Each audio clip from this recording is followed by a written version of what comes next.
The following is the continuation of the introduction to the Bhagavad Gita as it is, by His Divine Grace A.C. Bhaktivedanta Swami Prabhupada, recorded on February 19th, 1966, in New York. Mukti hitva annatha rupam sarupena avastiti. Sarupena avastiti. Mukti means liberation from the contaminated consciousness of this material world and to become situated in pure consciousness. And the whole instruction of Bhagavad Gita is targeted to awaken that pure consciousness. We will find in the last stage of the instruction of Bhagavad Gita that Krishna is asking Arjuna whether he is now in purified consciousness. Whether he was in purified consciousness. The purified consciousness is to act according to the direction of the Lord. That is purified consciousness. That is the whole sum and substance of purified consciousness. Consciousness is already there, but because we are part and parcels, therefore we are affected. There is affinity of being affected by the material modes. But the Lord being supreme, He is never affected. He is never affected. That is the difference between the Lord and the Supreme Lord and the... Now, this consciousness is... What is this consciousness? This consciousness is that I am what I am. When in contaminated consciousness, this I am means that I am the Lord of all I service. This is impure consciousness. And I am the enjoyer. The whole material world is moving, that every living being is thinking that I am the Lord and I am the creator of this material world. The consciousness has got two psychic movements or two psychic divisions. One is that I am the creator and the other is I am the enjoyer.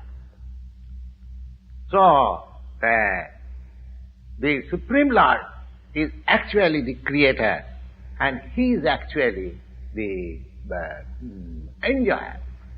And the living entities, being part and parcel of the Supreme Lord, He is not actually the creator or the enjoyer, but He is a cooperator.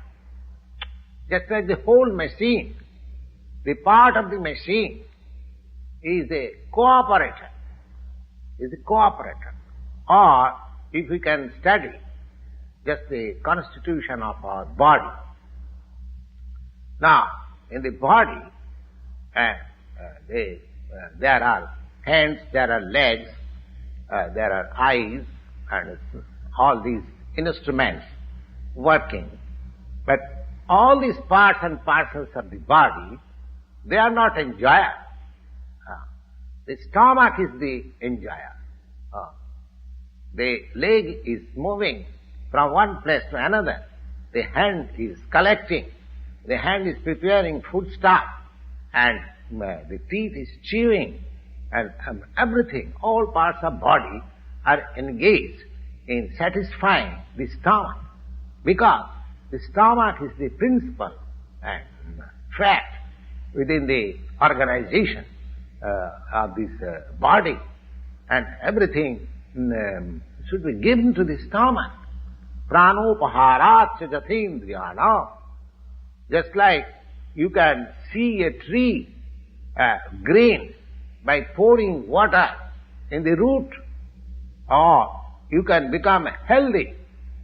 The parts of the body, the hand, the leg, the eyes, the ears, the fingers, everything keeps in healthy stage when the parts of the body cooperate with the stomach.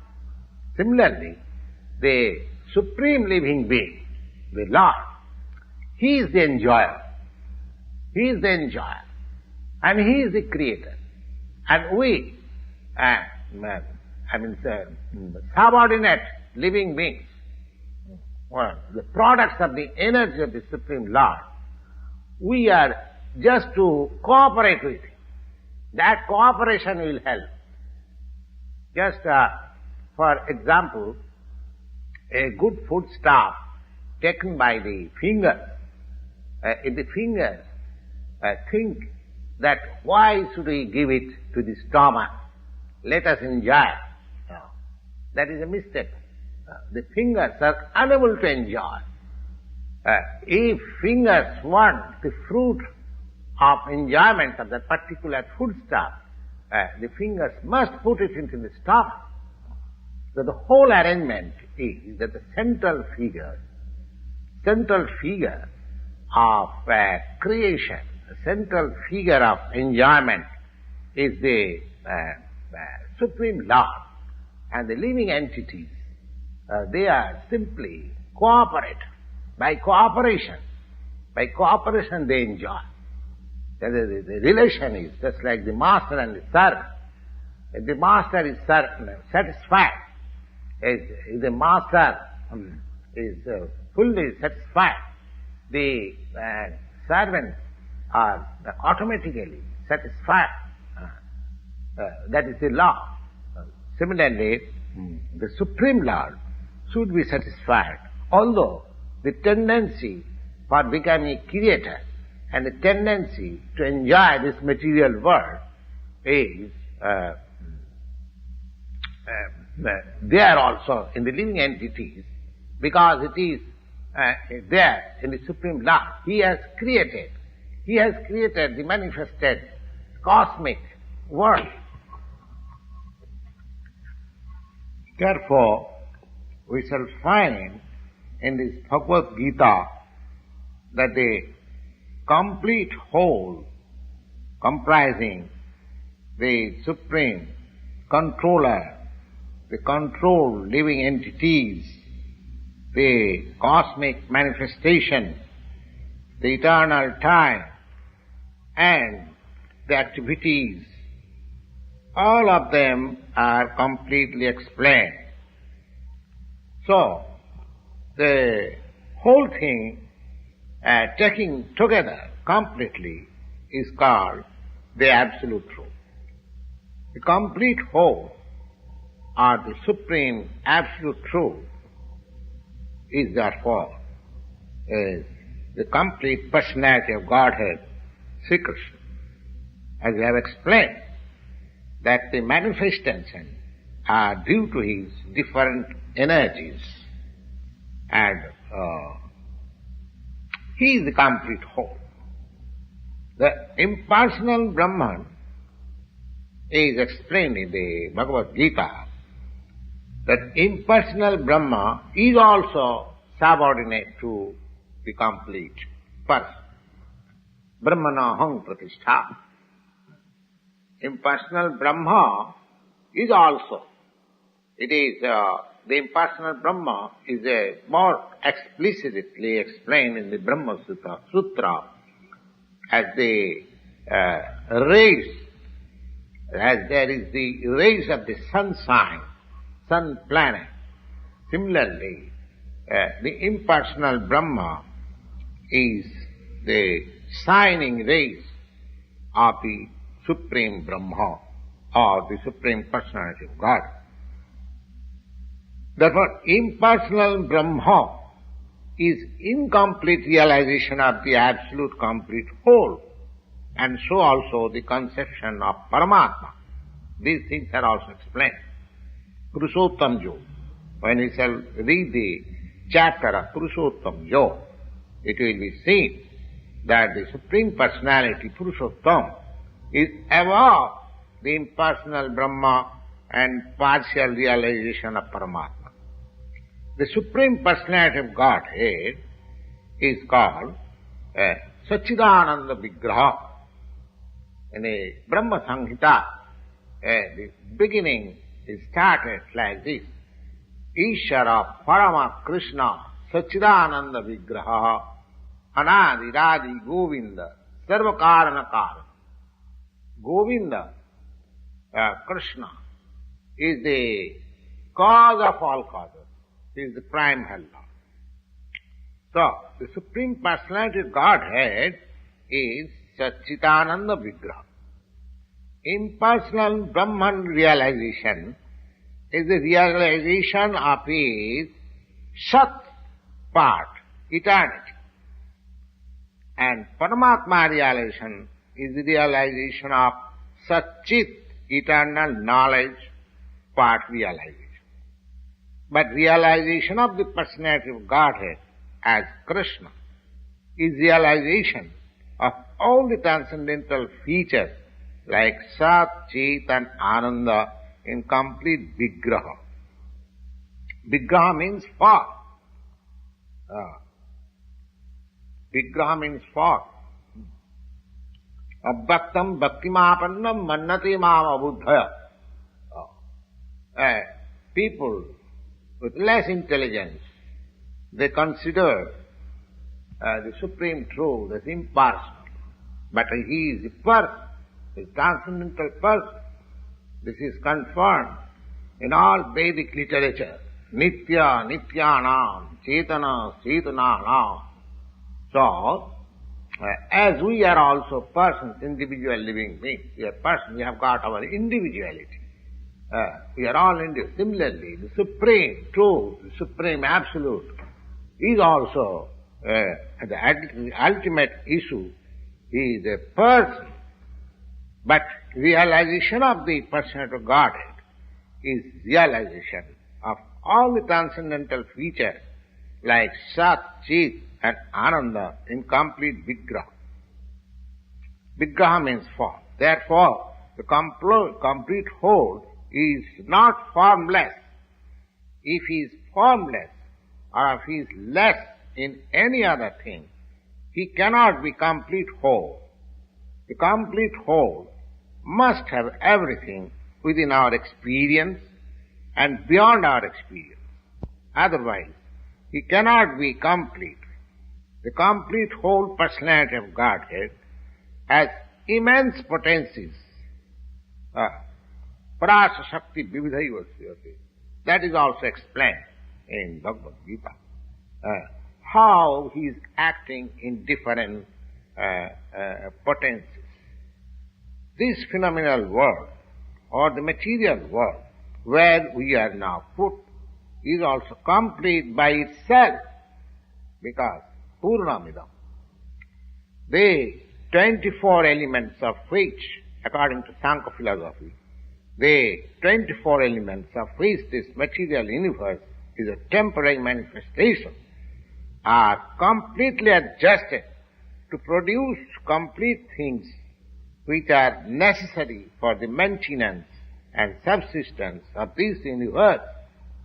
No extraneous effort by any other unit is required for the maintenance of the universe.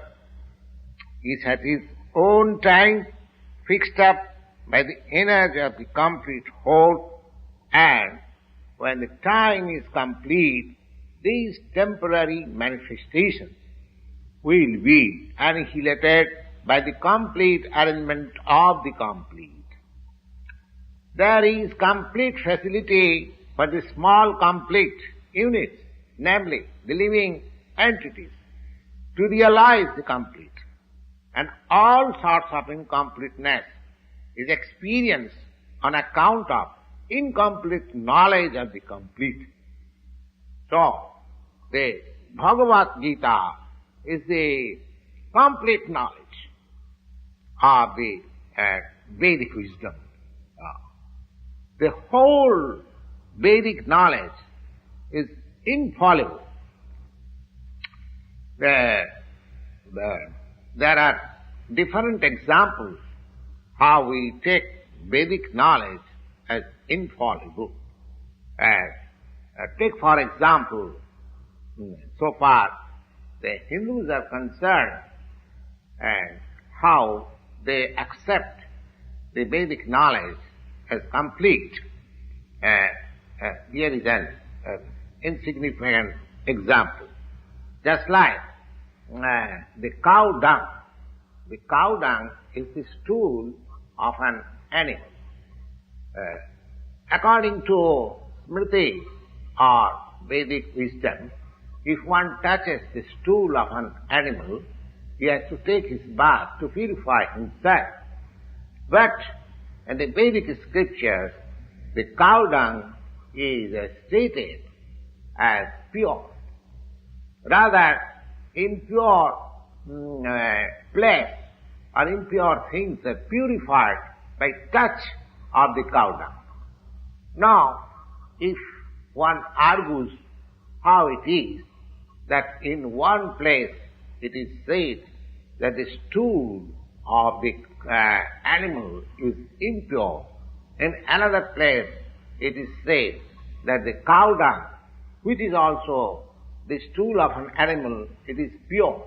So it is contradictory. But actually, it may appear to be contradictory, but because it is Vedic injunction, therefore, for our practical purposes, we accept it. And by that acceptance, we are not committing mistake. It has been found by modern chemists, modern science. One Dr. Lal Mohan Ghosa, he has very minutely analyzed the cow dung, and he has found the cow dung is a composition of all antiseptic properties. So similarly, he has also analyzed the water of the Ganges out of curiosity. So, my idea is that Vedic knowledge is complete because it is above all doubts and all mistakes. And Bhagavad Gita is the essence of all Vedic knowledge. The Vedic knowledge is therefore infallible. It comes down to the perfect disciplic succession. Therefore, Vedic knowledge is not a thing of research. Our research work is imperfect because we are searching everything with imperfect senses. Therefore, the result of our research work is also imperfect. It cannot be perfect. We have to accept the perfect knowledge. The perfect knowledge is coming down, as it is stated in the Bhagavad Gita. Just we have begun. Evam parampara prasam imang rajasya. We have to receive the knowledge from the right source in a disciplic succession of spiritual masters, beginning from the Lord Himself. The Bhagavad Gita is spoken by the Lord Himself, and Arjuna, the student who took lessons of the Bhagavad Gita, he accepted the whole story as it is, without any cutting. That is also not allowed, that we accept a certain portion of Bhagavad Gita and reject another portion. That is also not accepted. We must accept the Bhagavad Gita without interpretation, without any cutting, and without our own whimsical participation in the matter, because it should be taken as the most perfect Vedic knowledge. The Vedic knowledge is received from the transcendental sources because the first word was spoken by the Lord Himself. The word spoken by the Lord is called apaurasya, or not delivered by any person of the mundane world, who is infected with four principles of imperfectness. A living being of the mundane world has four defective principles of life, and they are: 1, that he must commit mistakes; 2, he must be sometimes illusion; and 3, he must try to cheat others; and 4, he is endowed with imperfect senses. With all these four principles of imperfectness, one cannot deliver the perfect form of information in the matter of all-pervading knowledge. The Vedas are not like that. The Vedic knowledge was imparted in the heart of Brahma, the first created living being, and Brahma, in his turn, disseminated the knowledge to his sons and disciples as were originally received from the Lord. The Lord being Purnam, or all-perfect, there is no chance of his becoming subjected to the laws of material nature. One should therefore be intelligent enough to know that except the Lord, nobody is the proprietor of anything within the universe. That is explained in the Bhagavad Gita. Aham sarvasya prabhu, matta sarvam prabhastatu, iti matya bhajanti ma, buddha bhavo samannita. The Lord is the original creator. He is the creator of Brahma. He is the creator, that is also explained. He is the creator of Brahma. In the 11th chapter, the Lord is addressed as Prapitamaha, because Brahma is addressed as Pitamaha, the grandfather. But he is the creator of the grandfather also. So, nobody should claim to be the proprietor of anything, but he must accept things which are set aside by the Lord as his quota of maintenance. Now, there are many examples how we have to utilize the allotment of the Lord. That is also explained in the Bhagavad Gita. Arjuna, he decided in the beginning that he should not fight. That was his own contemplation. Arjuna said to the Lord that it was not possible for him to enjoy the kingdom after killing his own kinsmen. And that point of view was due to his conception of the body. Because he was thinking that the body was himself, and the body, the relatives, his brothers, his nephews, his father-in-law, or his grandfather, they were expansion of his body, and he was thinking in that way to satisfy his bodily demands. And the whole thing was spoken by the Lord just to change the view, and he agreed to work under the direction of the Lord, and he says, Karisi Bachanam Tava. Therefore, in this world, the human being is not meant for quarreling like the cats and dogs. They must be intelligent enough to realize the importance of the human life and refuse and to act like ordinary animals. A human being should realize the aim of human life. This direction is given in all the Vedic literature, and the essence is given in the Bhagavad Gita. The Vedic literature is meant for the human being and not for the cats and dogs. The cats and dogs can kill their eatable animals, and for that there is no question of sin or their part. But if a man kills an animal for the satisfaction of his uncontrolled taste, he must be responsible for breaking the laws of nature. And in the Bhagavad Gita, it is clearly explained that there are three kinds of activities according to the different modes of nature. The activities of goodness, the activities of passion, the activities of ignorance. Similarly, there are three kinds of eatables also. Eatables in goodness, eatables on passion, eatables on ignorance. They're all clearly described.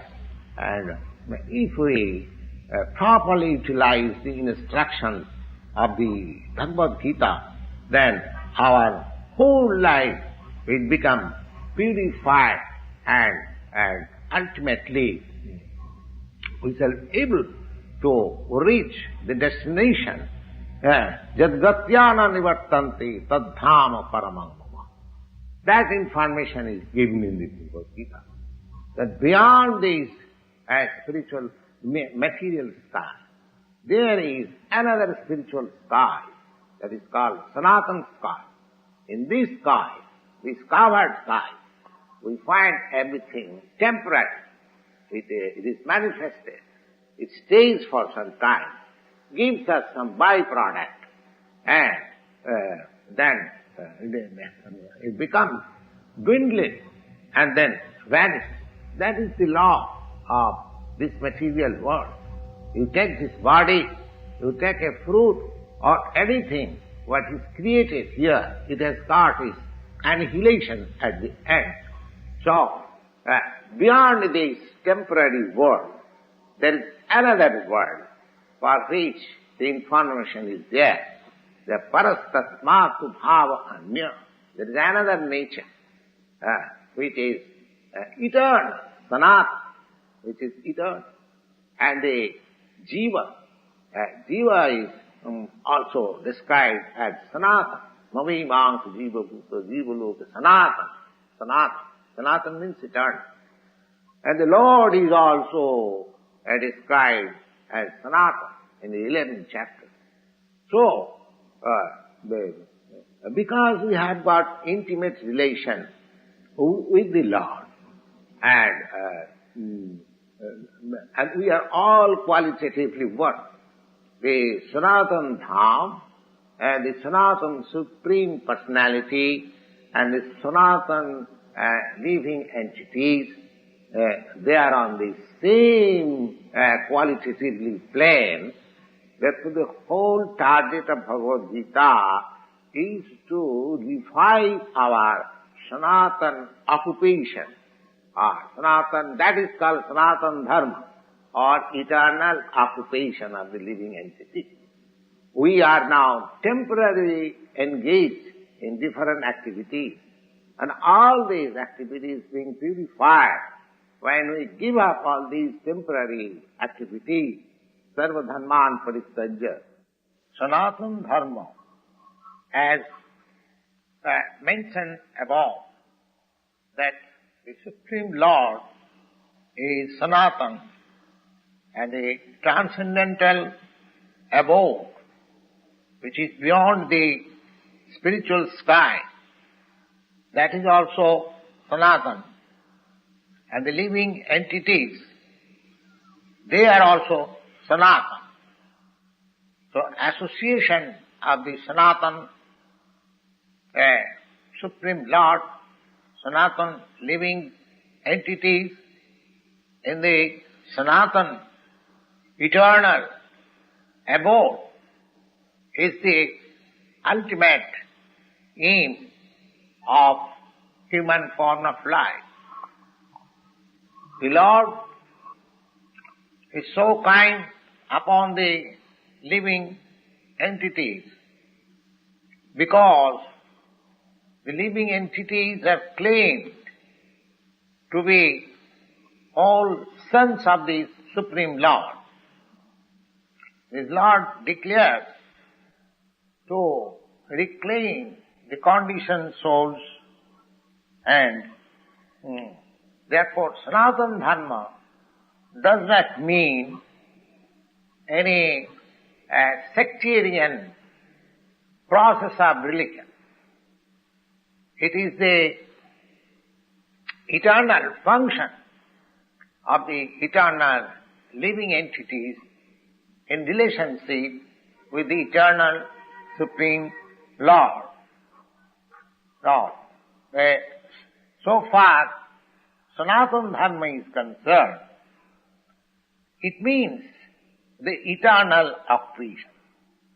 Sripad Ramanujacharya has explained the word Sanatana as the thing which has neither any beginning nor any end.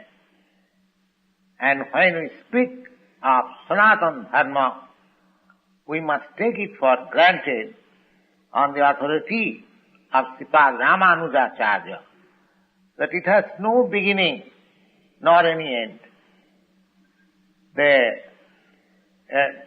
The word religion is a little different from Sanatana Dharma. Religion conveys the idea of faith. Faith may change. One may have faith in a particular process, and he may change the faith afterwards and adopt another faith. But Sanatana Dharma means it cannot be changed. It cannot be changed. Just like the water and liquidity. Liquidity cannot be changed from water.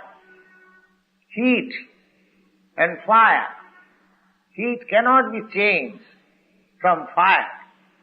Similarly, the eternal function of the eternal living entity, which is known as Sanatana Dharma, cannot be changed. It is not possible to change. We have to find out what is that eternal function of the eternal living entity. When we speak of Sanatana Dharma, therefore, we must take it for granted on the authority of Sripad Ramanujacharya that it has no beginning nor any end. The thing which has no end, no beginning, must not be any sectarian thing or limited by any boundary. When you hold on the conference on the Sanatana Dharma, people belonging to some of the non-eternal religious faith may wrongly consider it that we are dealing in some sectarian thing. But if we go deep into the matter and test everything in the light of modern science, it will be possible for us to see Sanatana Dharma as the business of all the people of the world, nay, all the living entities of the universe. Non-Sanatana religious faith may have some beginning in the annals of the human society, but there cannot be any history of the Sanatana Dharma because it continues to remain with the history of the living entities. So far, living entities are concerned, we find it from the authority of the Shastras that the living entities have also no birth or death. In the Bhagavad Gita, it is clearly stated that the living entity is never born nor does it ever die. He is eternal, indestructible, and continues to live after the destruction of his temporary material body. With reference to the above concept of Sanatana Dharma, we may try to understand the concept of religion. From the Sanskrit root meaning of the word dharma, it means that which is constantly with a particular object. As we have already mentioned, when we speak of fire, it is concluded at the same time that there is heat and light along with the fire. Without heat and without light, there is no meaning of the word fire. Similarly, we must find out the essential part of a living being which is always companion with him. That part of constant companion of the living being is his eternal quality, and the eternal part of the living being's quality is his eternal religion. When Sanatana Goswami asked Lord Sri Chaitanya Mahaprabhu about the Sarup, we have already discussed about the Sarup of every living being. Sarup, or real constitution of the living being, the Lord replied that the constitutional position of the living being is to render service to the Supreme Personality of Godhead. But if we analyze this part of the statement of Lord Chaitanya, we can very well see that every living being is constantly engaged in the business of rendering service to another living being. A living being serves another living being in different capacities, and by doing so, the living entity enjoys life. A lower animal serves the human being, a servant serves his master, A serves B master, B serves C master, and C serves D master, and so on. Under these circumstances, we can see that a friend serves another friend, and the mother serves the son, or the wife serves the husband, or husband serves the wife. If we go on searching in that spirit, it will be seen that there is no exception in the society of the living being where we do not find the activity of service. The politician presents his manifesto before the public and convinces voters about his service capacity. The voter also gives the politician his valuable vote on expectation that the politician will give service to the society. The shopkeeper serves the customer, and the artisan serves the capitalist. The capitalist serves his family, and the family serves the headman in terms of the eternal capacity of eternal being. In this way, we can see no living being is exempted from the practice of rendering service to other living beings, and therefore we can conclude that service is a thing which is the constant companion of the living being, and therefore it may be safely concluded that rendering of service by a living being is the eternal religion of the living being. When a man professes to belong to a particular type of faith with reference to the particular time and circumstances of birth, and thus one claims to be a Hindu, a Muslim, a Christian, Buddhist, or any other sect and a subsect, such designations are non-Sanatana Dharma.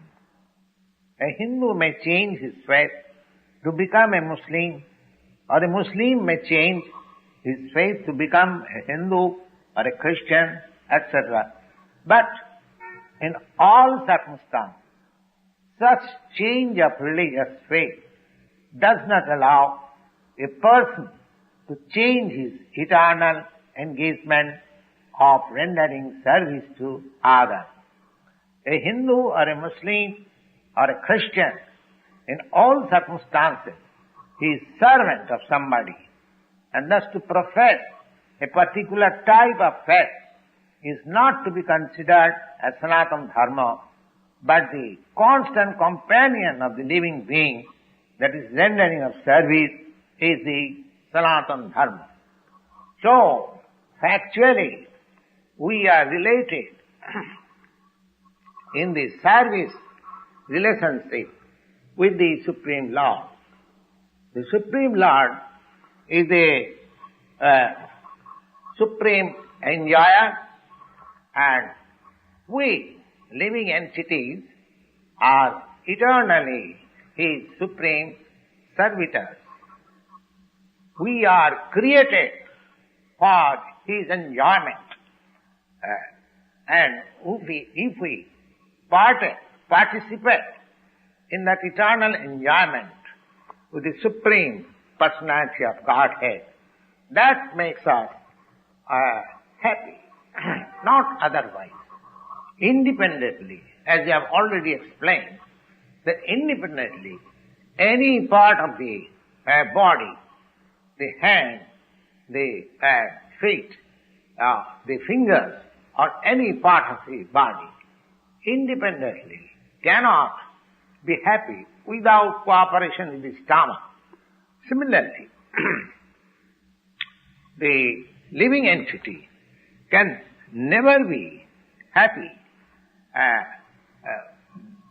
without rendering his transcendental loving service to the Supreme Lord.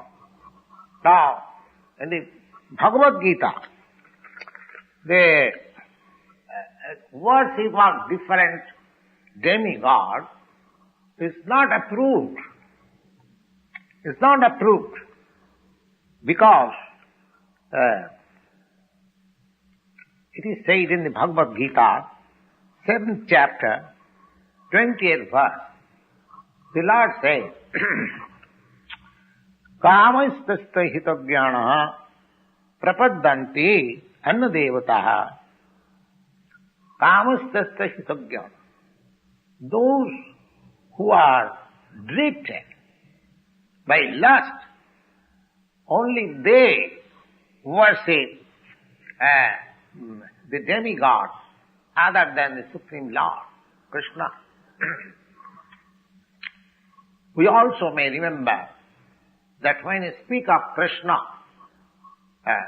it is not a sectarian name.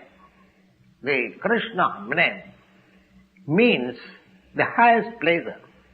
It is confirmed that the Supreme Lord is the reservoir, is the storehouse of all pleasure. We are all hankering after pleasure. Anandamaya abhyasat. The living entities or the Lord, because we are full of consciousness, therefore our consciousness is after happiness. Happiness. The Lord is also perpetually happy. And if we associate with the Lord, cooperate with Him, take part in His association, then also we become happy. The Lord descends on this mortal world to show His pastime in Vrindavan, full of happiness.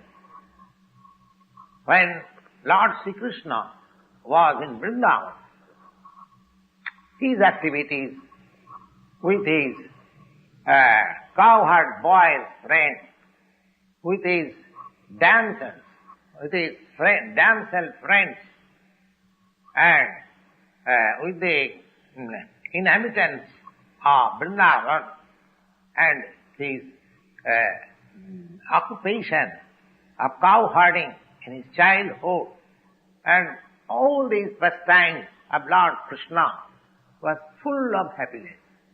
The whole of Vrindavan, the whole population of Vrindavan was after him. They did not know except Krishna. Even Lord Krishna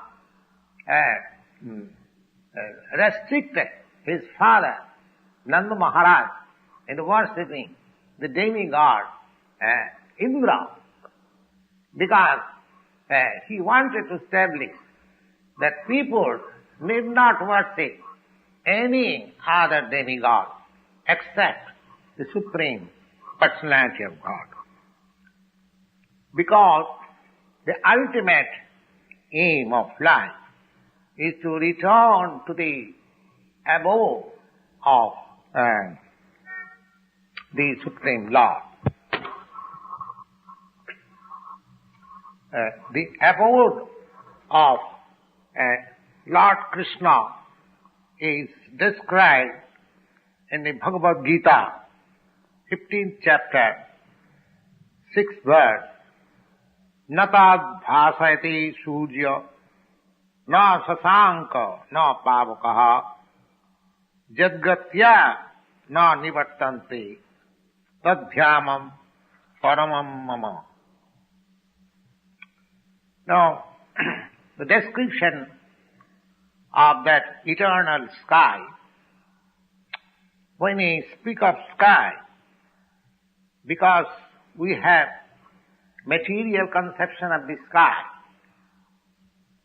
therefore we think of the sky with sun, moon, stars, like that. But the Lord says that the eternal sky, there is no need of sun. Natad bhasayate surya, no sasanka, no pavaka. Neither in that eternal sky there is need of moon. No pavaka means neither there is necessity of electricity or fire for illuminating, because the spiritual sky is already illuminated by the Brahma Jyoti, Yasya Prabha, the rays of the Supreme above. Now in these days, when people are trying to reach other planets, it is not very difficult to understand the abode of the Supreme Lord. The abode of the Supreme Lord is in the spiritual sky, and it is named as Golaka. In the Brahma Samhita, it is very nicely described.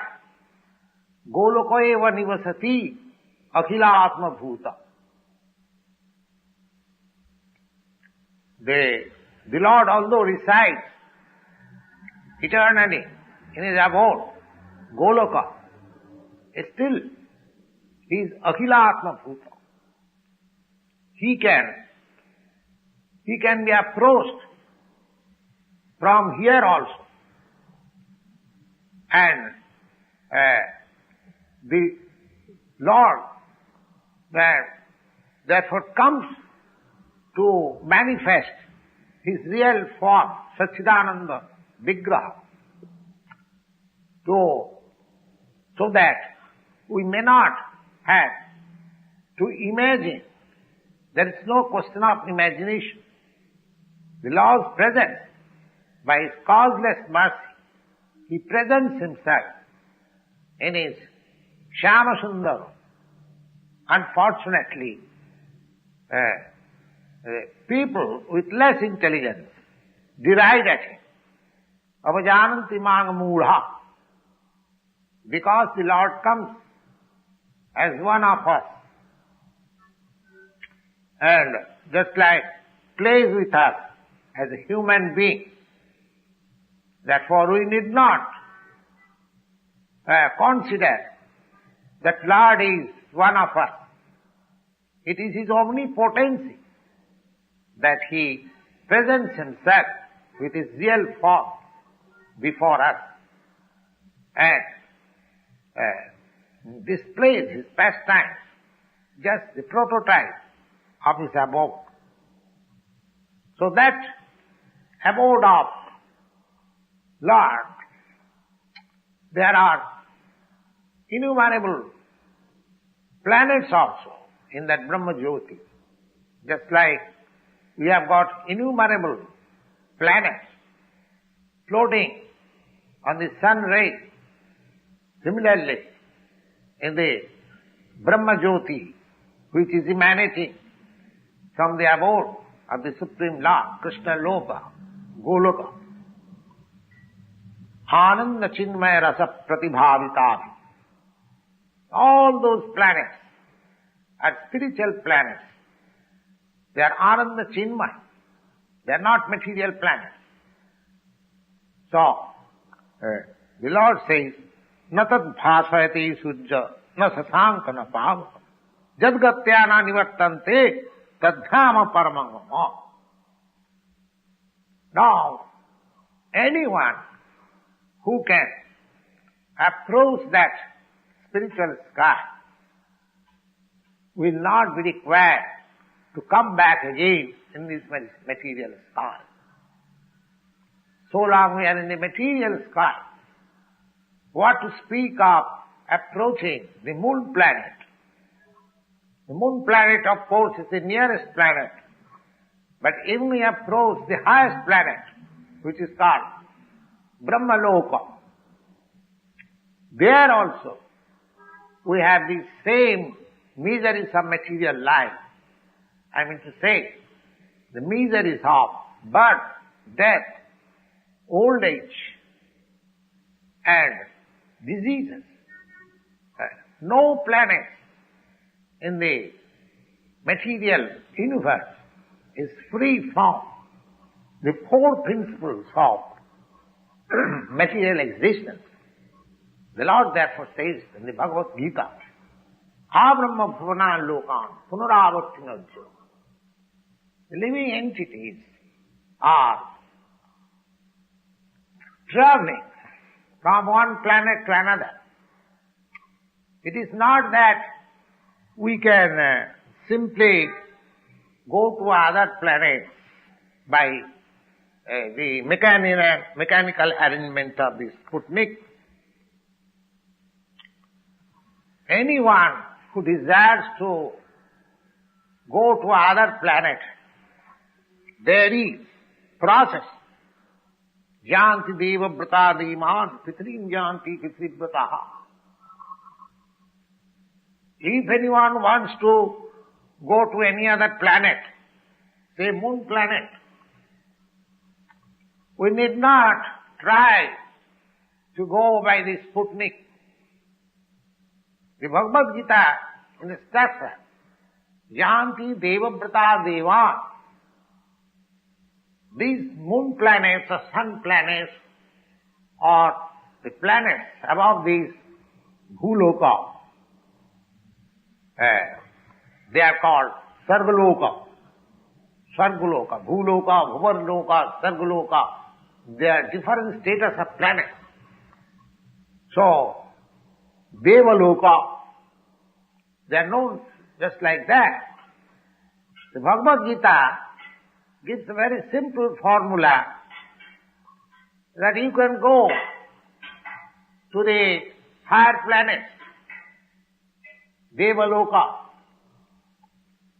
Janti Deva Brata Deva. Janti Deva Brata Deva. Deva Brata, if we practice the process of worshipping the particular demigod, then we can go to to that particular planet also. We can go to the sun planet, we can go to the moon planet, we can go to the heavenly planet.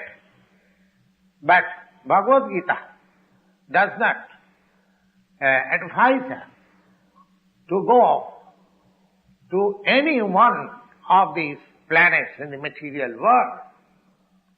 Because even we go to the Brahmaloka, the highest planet, it is calculated by the modern scientists that we can reach the highest planet by traveling with Sputnik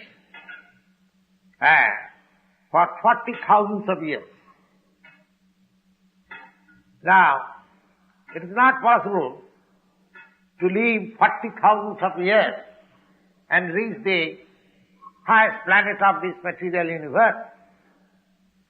But if one devotes his life in the worshipment of the particular demigod, he can approach the particular planet as it is stated in the Bhagavad Gita.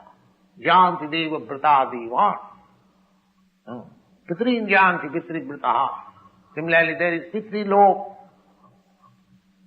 Similarly, one who likes to approach the supreme planet. Supreme planet. The supreme planet means the Krishna Loka. In the spiritual sky, there are innumerable planets, Sanatana planets, eternal planets, which are never destroyed, annihilated.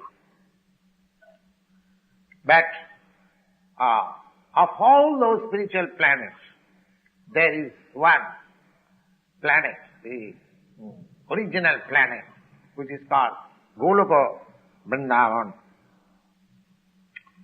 So these informations are there in the Bhagavad Gita, and we are given the opportunity for living this material world and get our eternal life in the eternal kingdom. Now, in the 15th chapter of the Bhagavad Gita, the real picture of this material world is given. It is said there that Uddhamulam madhoshakam sattang prahurabhayam chandansi yasapannani jastang veda savedavit. Now this material world is described in the 15th chapter of the Bhagavad Gita as a tree which has got its root upwards, urdhva moolam. Right. Have you experienced of any tree which has its root upwards? We have got this experience of a tree root upwards by reflection. If we stand on the bank of a river or any reservoir of water, we can see that the tree on the bank of the reservoir of water is reflected in the water as trunk downwards and the root upwards. So this material world is practically a reflection of the spiritual world, just like the reflection of the tree on the bank of a reservoir of water is seen downwards. Similarly, this material world, it is called shadow. Shadow.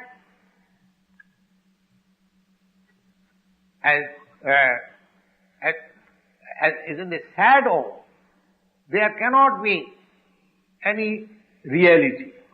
But at the same time, from the shadow, we can understand that there is reality.